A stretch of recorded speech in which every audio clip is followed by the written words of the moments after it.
présente les jeux qu'on a essayés récemment. On commence avec Yak, qui est un jeu pour 2 à 4 joueurs, 8 ans et plus, les parties entre 45 et 60 minutes. C'est un jeu familial, là, super mignon, là, comme vous pouvez voir. Le but du jeu, ça va être de construire une pyramide avec différents types de pierres. On va faire des points s'il y a plus qu'il y a de pierres de la même couleur qui se touchent ensemble. Puis on va aussi faire des points plus qu'il y a de groupes d'au moins 3 pierres qui touchent à d'autres groupes de couleurs différentes aussi. Donc, il y a plein de façons de faire des points réellement. Puis pour jouer, mais la façon que ça fonctionne, c'est que on va toujours avoir un yak devant nous avec une charrette dedans. Et tous les joueurs vont avoir des cartes actions comme ceux-là dans leurs mains. Puis on va tous choisir simultanément une action. En gros, les actions, ça va être soit payer des ressources dans une charrette pour prendre des pierres, soit prendre des ressources dans une charrette ou aller prendre des ressources au marché. C'est vraiment, c'est très simple en fait, là.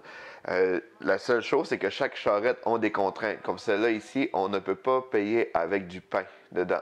Celle-là, on peut payer avec n'importe quel groupe de 2 ressources seulement. Celle-là, on ne peut pas payer avec de la viande. Puis celle-là, on ne peut pas payer avec du lait. Si on fait l'action récupérer les ressources, si par exemple, je décide de prendre le lait, ben, je récupère toutes les pintes de lait. La seule chose, c'est qu'on a une limite de 8 ressources dans notre jeu, fait que c'est à considérer. Puis justement, si je prends le lait ici, mais la prochaine charrette, je pourrais pas payer avec mon lait non plus. Fait que ça va toujours être à considérer. Dans ce cas-ci, je serais peut-être mieux de prendre la viande comme ça.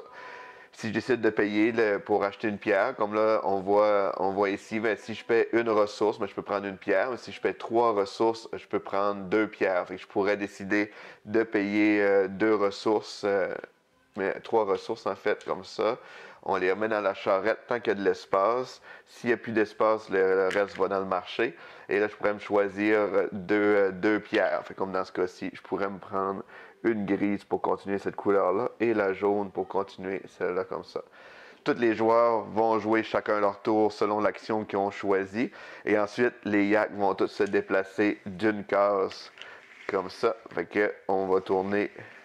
Fait que là maintenant, c'est là qu'on voit. C'est un jeu qui est assez simple, mais qui a quand même une certaine stratégie. T'sais, on voit qu'est-ce qui s'en vient d'avance. Selon quand on va remplir les charrettes, si on prend des cubes nuages, là, les yaks peuvent tourner dans l'autre sens. Fait que ça fait quand même un peu d'imprévisibilité au jeu. Mais c'est super simple, mais c'est le fun. C'est une belle. C'est vraiment une belle petite mécanique. C'est surtout la présentation du jeu est tellement belle que ça donne le goût, là. Donc c'était Yak. Ça c'est un de nos gros coups de cœur, Marshmallow Test. C'est un jeu pour 2 à 5 joueurs, les parties d'environ 20 minutes pour 10 ans et plus. C'est un jeu de plis. Les jeux de plis, dans le fond, c'est le genre de jeu que si j'ouvre la main avec, par exemple, un 4 mauve, ben, c'est le joueur qui va mettre le chiffre mauve le plus haut qui va remporter le pli. La twist de ce jeu-là, c'est que après 4 plis, ben, on sort du jeu. Mais on ne fait pas un point par nombre de plis qu'on a gagné, on fait un nombre de points de plis que les autres joueurs ont gagné. Donc, en fait, il faut essayer de perdre le plus longtemps possible pour faire gagner les autres joueurs pour que quand on sort du jeu, qu'on fasse le maximum de points. L'affaire, c'est que si on est le dernier joueur à sortir, mais là, on va faire 0 point. Donc, il faut vraiment essayer de balancer quand on perd, quand on gagne. Puis j'ai vraiment aimé cet aspect prise de risque-là.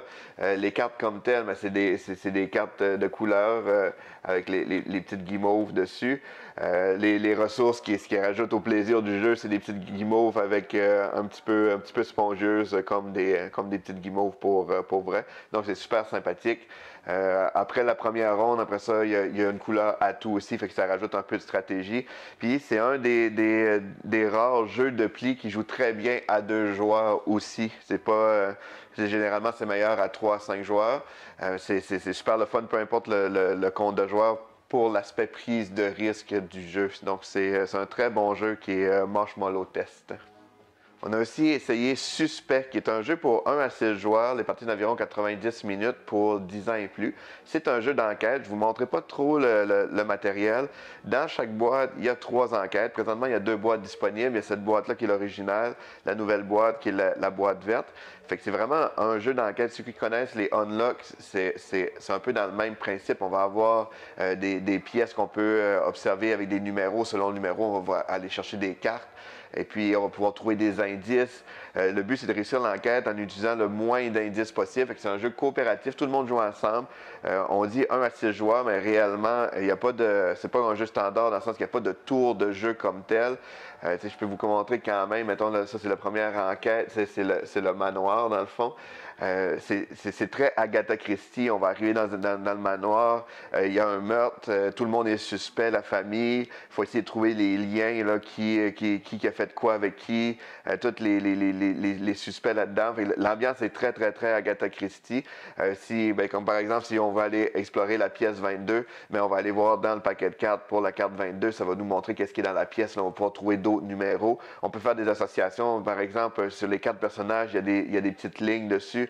Si je trouve une empreinte de pas, mais je vais pouvoir comparer l'empreinte avec les lignes sur les cartes des personnages. Ça va me montrer, dans le fond, s'ils sont compatibles avec la taille de la chaussure. Donc, c'est quand même dynamique, c'est le fun. C'est réellement un beau jeu d'enquête. Comme je disais, il y a 3 enquêtes par boîte, un peu dans le style Unlock. Puis, c'est super. Donc, ça s'appelle Suspect. Lis le jeu.